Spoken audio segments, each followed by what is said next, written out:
ఇక్కడే ఉన్నానండి sir. Sir London payment పంపలేదే అంటే ఈరోజు మొన్నడు లైలా కూడా పంపలేదు.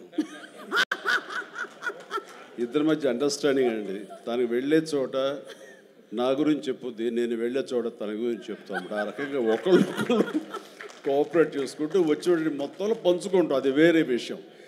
2 ఈవెంట్స్ నుంచి నువ్వు పంపట్లేదు సార్. అది యాక్చువల్లీ అనిల్ రావు ఇక మీద నీకు ఎక్కడ చెప్పను, అలాగే నా గురించి ఎక్కడ చెప్పద్దు. Okay sir. అనిల్ అంతే, మొన్న వచ్చాడు ఇప్పుడు వచ్చాడు, ఇవ్వాల్సి ఇవ్వలేదు కమిషన్. ఇప్పుడు మన ముగ్గురే దొరికాం కదా ఎవరికైనా ఫంక్షన్ పిలవడానికి. అందుకు నీ మీద న్యాయంగా ఉందామా సార్? నువ్వు మూట తప్పద్దు, సారీ మాట తప్పద్దు. రైట్.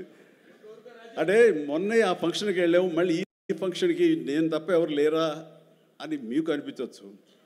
కానీ నెంబర్ ఆఫ్ ఫిల్మ్స్ చేయటం మూలంగా నెంబర్ ఆఫ్ ఈవెంట్స్ చేయాల్సిన పరిస్థితి, సినిమా కథ ఎంత ముఖ్యమో అది ప్రాపర్ టైంలో ఆ డేట్కి రిలీజ్ చేయటం కూడా అంతే ముఖ్యం.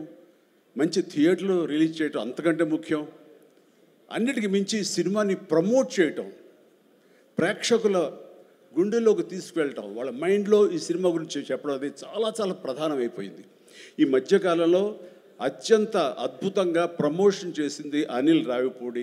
సంక్రాంతికి వస్తున్నాం ఎంత బాగా చేశారంటే, ఎక్కడ చూస్తే సరే వాళ్ళే కనపడుతున్నారు. ఎక్కడ చూస్తే ఇంత బాగా చేస్తున్నారు, ఇంత సరదాగా చేస్తారు. వెంకటేష్ కూడా చాలా బాగా రియాక్ట్ అవుతాడు స్టేజ్ మీద. ఈ సినిమాకి వెళ్ళాలనే ఫీలింగ్ కలిగింది. అది ఎంతో హెల్ప్ అయ్యింది. సో ప్రమోషన్స్ అనేది అంత ఇంపార్టెంట్. ఈ సినిమాకి వచ్చేసరికి రాజా రవీంద్ర నాకు చెప్పేది ఏంటంటే, అనే మన బ్రహ్మానందం గారి అబ్బాయి సినిమా ఉంది. విన్నాను, ఏదో బ్రహ్మానందం అని. అది ఎప్పుడు రిలీజు ఇదే. కానీ తను 2-3 హీరోల కోసం ట్రై చేశారు.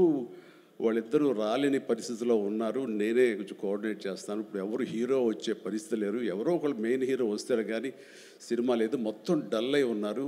ఎలాగంటే ఎందుకు బ్రహ్మానందం అబ్బాయి అండి, మన ఫ్యామిలీ అయ్యా, చెప్పు నేను వస్తాను. ఇది నేను సంపాదించుకున్నటువంటి ఈ ఇమేజ్ని ఎంతో కొంత ఒక సినిమా ప్రమోషన్ కోసం, ఒక బిడ్డకి ఒక గుర్తింపు తీసుకురావడం కోసం, ఒక బిడ్డకి భుజం కాయడం కోసంగా నేను వస్తాను. బ్రహ్మానందం ఎందుకంత మొహన పడతాడు, ఫోన్ తీ అని ఇందాక ఆయన చెప్పినట్లుగానే ఫోన్ తీసి బ్రహ్మానందం నేను వస్తున్నాను అని ఏదో మాట్లాడబెట్టు, నేను వస్తున్నాను దట్స్ ఇట్, ఇంకా నాకు టైం లేదు, ఏదో మనుషులు ఎదురుగా ఉన్నారు, తర్వాత మాట్లాడి ఫోన్ పెట్టి మళ్ళీ ఇప్పుడు స్టేజ్ మీద ఇప్పుడు మాట్లాడటం. అంటే ఇదేదో గొప్పగానో లేకపోతే ఇంకోడో కాదు. మరి ఎక్కడ చూస్తే చిరంజీవి వస్తున్నాడు, టూ మచ్ ఆఫ్ ఎక్స్పోజర్ అంటే అనుకోని నాకేం పర్వాలేదు.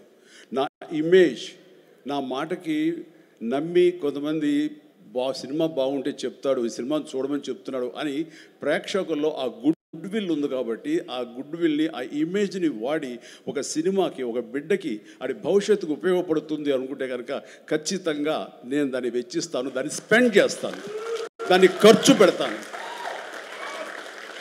చాలామంది ఏంటంటే టూ మచ్ ఆఫ్ ఎక్స్పోజర్ నీ గ్లామర్ని తగ్గించేస్తుంది. గ్లామర్ అనేది గుప్పిట్లో ఉన్నంత వరకే, తెలిస్తే ఏముంది అని అంటే తెరుస్తాను. గ్లామర్ అనేది పోయే గ్లామర్ కాదు, ఇది గుండెల్లో ఉండే అభిమానం అంత తేలిగ్గా తరగదు. 47-48 సంవత్సరాలుగా ఏర్పడినటువంటి ఇది కాంక్రీట్ అయిపోయింది వాళ్ళ గుండెల్లో. కాబట్టి ఎవరు ఎంత తవ్వుకుందామన్నా సరే దాని ఫ్లేవరే వెళ్తుంది తప్ప అసలు మెటీరియల్ వెళ్ళదు గుండెల్లో నుంచి. కాబట్టి ఖచ్చితంగా నా ప్రమేయం, నా ఇది ఆ పిల్లల కోసం కానీ, నా మిత్రుడు, నాకు శిష్యుడు లాంటి వయోవృద్ధుడు ఆ బ్రహ్మానందాన్ని తన కోసంగా నేను రావటం అనేది ఇది నాకు సంతృప్తి. ఎవరి అబ్బాయి నేను కుర్రోడు వచ్చి డిస్టర్బ్ చేయొద్దు ప్లీజ్, సీరియస్గా మాట్లాడతాను.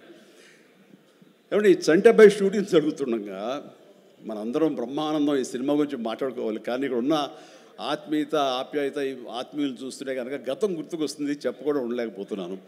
అండ్ చంటబ్బాయి షూటింగ్ జరుగుతుండగా నేను ఇందాక చెప్పాడు కదా ఇట్లాంటి హీరో అని కాను నేనంటూ చార్లీ చాప్లిన్ గెటప్ వేసుకుని ఒక దిమ్మ మీద ఉంటుంది. అక్కడ అసలు టెన్షన్గా ఉంది, ఎందుకంటే అది చిన్న కోన్ షేప్లో ఉంటుంది. అక్కడ నిలబడి డ్యాన్స్ చేస్తున్నాను, జంజాల్ గారు చూస్తున్నారు. ఎవడో ఒకడు ఇక్కడ ఉండి ఎర్రిమోహం వేసుకుని విజిల్ వేసేసి అన్నాడు. చాలా డిస్టర్బెన్స్ కనిపిస్తుంది ఎదురుగా ఉండి. ఎవరది పంపించండి అన్నాడు. వెళ్ళి బ్రహ్మానందం జంజాల గారు వెనక్కి వచ్చావయ్యా అని వెళ్ళాడు. సరే ఏమనుకున్నా అయిపోయింది, షార్ట్ అయిపోయింది. సార్ ఎవరో కాదండి, అత్తిలో లెక్చర్గా పనిచేస్తున్నాడు, పేరు బ్రహ్మానందం అని. ఓ అట్లాగా, సారీ అండి నేను ఎవడో అనుకున్నానంటే. లేదండి మీరు అభిమాని అండి, మీరంటే చాలా ఇష్టం, అందులో లైవ్లో మీరు డ్యాన్స్ చేస్తుంటే వాడు థ్రిల్ అయిపోయి విజిల్ వేసేసాడు, వాడు తెలీదు డిస్టర్బ్ చేయకూడదు అని సంగతి అంటే సరే. అండ్ మంచి మిమిక్ అండి, బాగా మిమిక్రీ చేస్తాడు అనేసరికి అలా అయితే సాయంత్రం కూర్చోబెట్టుకుందాం అని చెప్పేసి సాయంత్రం మా రూమ్లో కూర్చోబెట్టుకుంటే చాలా రకాల మిమిక్స్ చేశాడు, చాలా రకాలైనటువంటి స్కిట్స్ చేశాడు. నాకు ఆశ్చర్యం వేస్తుంది, ఇంత టాలెంట్ ఉంటుందా, ఎంత బ్రహ్మాండంగా కడుపుబ్బు నవ్వించాడు అనమాట. అక్కడి నుంచి ప్రతిరోజు ఈవినింగ్ అయ్యేసరికి తనతో కూర్చోవడం నాకు అలవాటు అయిపోయింది. మరి ఇందులో వేషం లేదా అంటే అదేనండి అడుగుతున్నాడు, ఇంత వేషం ఇవ్వాలని.